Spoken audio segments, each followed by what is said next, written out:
And well, you know, the idea that we just need somebody to run it like a business is right from Woodrow Wilson. If anybody read that book that I talked about a long time ago, I don't even remember it. It was, Philip Drew, administrator.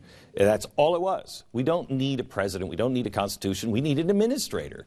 And that's really where we are. And that's why I've said last week that I think freaked a lot of people out, that the America that we know is now officially over. The fundamental transformation has happened. And the America that was the constitutional founding fathers' America doesn't exist anymore. Now, that doesn't mean America's not going to go on. It just doesn't exist.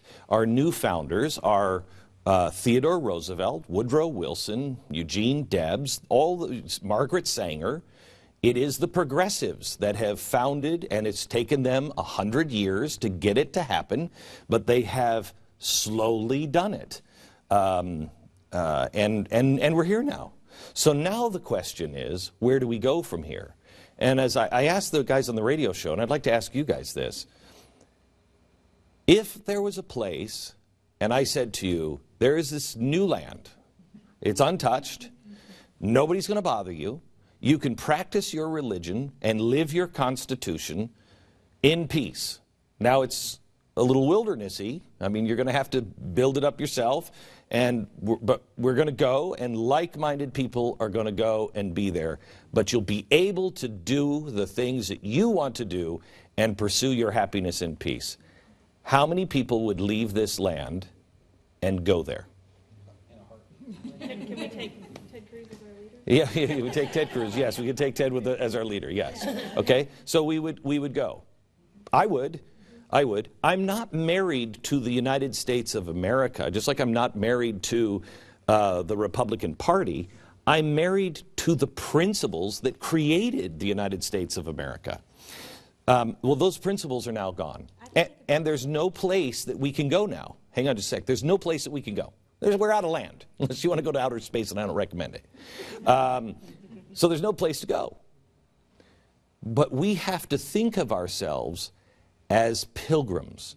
Too many of us are thinking of ourselves as revolutionaries.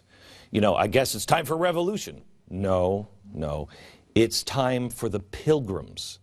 And the pilgrims were the ones that suffered, that took it on the chin, that went to the wilderness, that, you know, took all of the pains that you could possibly take. You were ridiculed. They weren't called Puritans as a happy thing. That was a slam. Oh, you're one of those Puritans. You're too pure for everybody else. They were mocked and ridiculed. And they came, and what did they do? They planted those values and those principles deep into their children. And it was their children and their children's children that gave birth to America.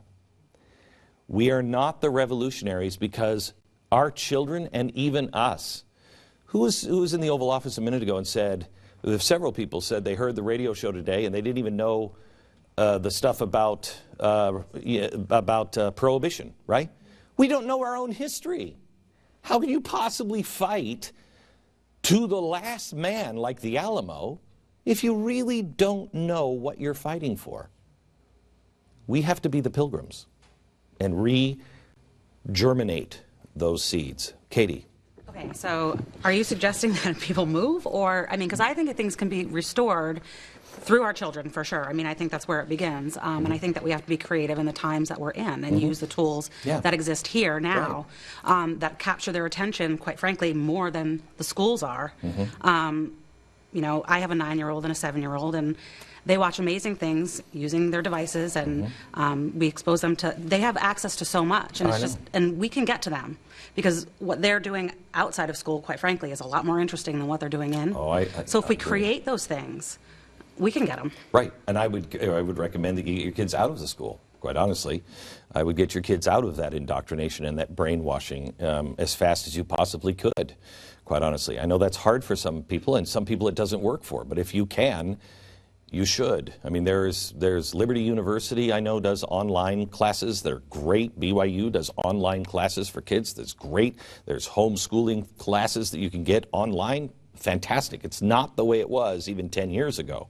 And And it's critical because it is the next generation that is going to solve it, it's not ours.